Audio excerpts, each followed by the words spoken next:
Morning class. After the summer vacation, let us start and review the capacitor. And in capacitor, one topic is very important, that is energy stored by a capacitor. Let us begin with this topic, that is energy stored by a capacitor. And here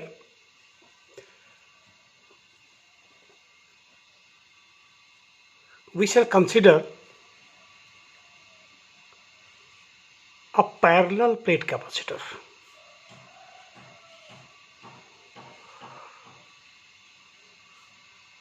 Now the two plates are identical.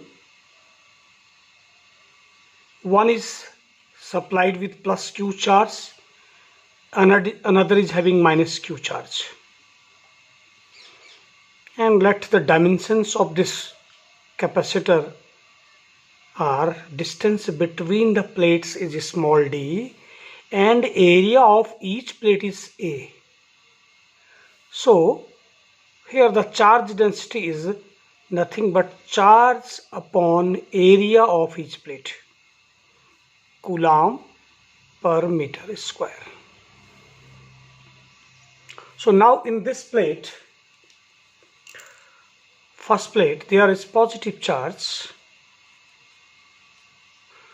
while in the second plate there is minus Q negative charge.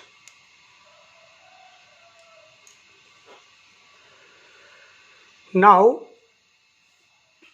when we have stored Q charge, then the potential difference between these two plates is, let V.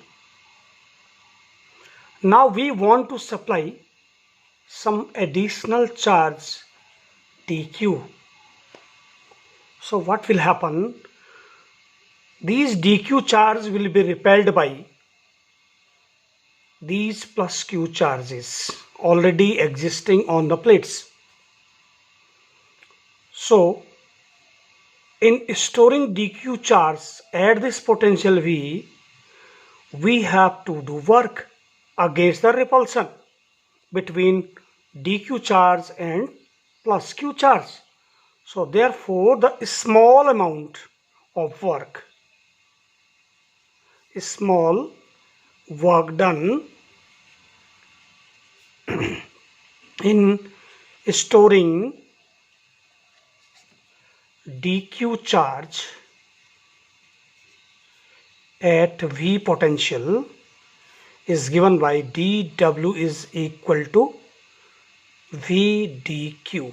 Now recall the definition of potential, that is V is equal to W upon Q, energy of 1 Coulomb charge. So this is the small amount of work done. Now let us charge the capacitor from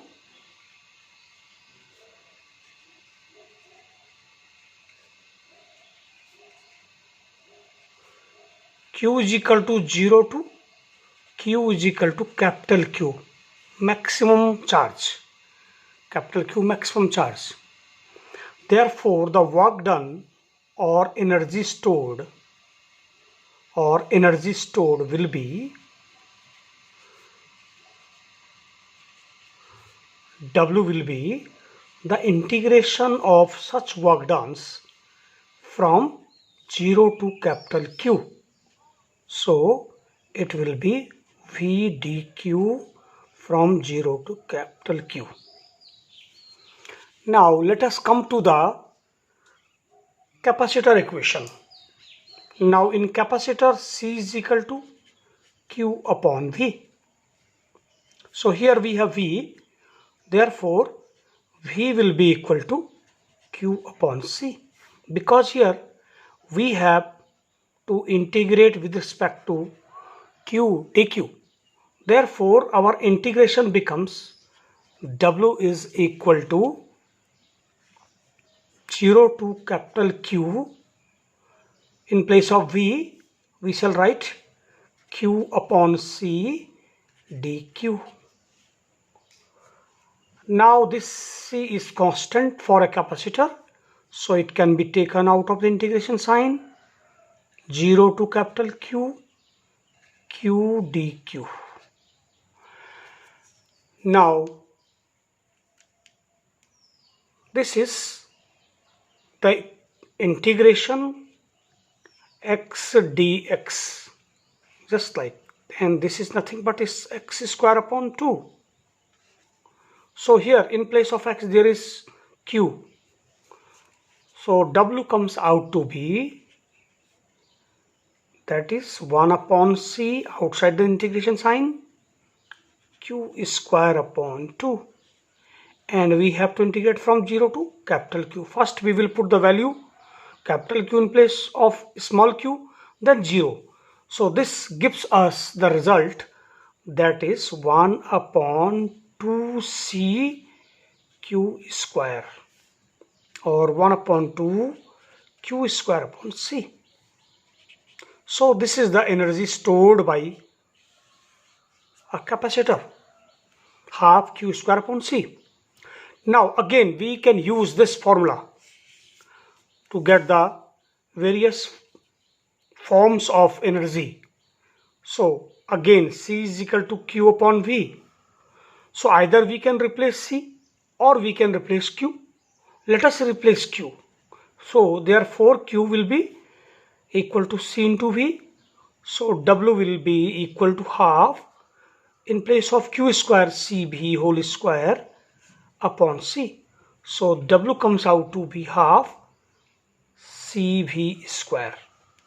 Now again if we replace c, then w comes out to be 1 upon 2 q square upon, in place of c there is q upon v, capital Q upon v, here capital Q. So 1 q will cancel out and we have half cv. So we have the energy in three forms. W is equal to, or U is equal to, sometimes we call it U, potential energy, that is half QV,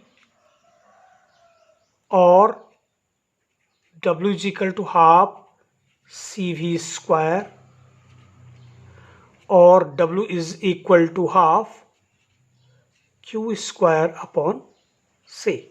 So these are the results.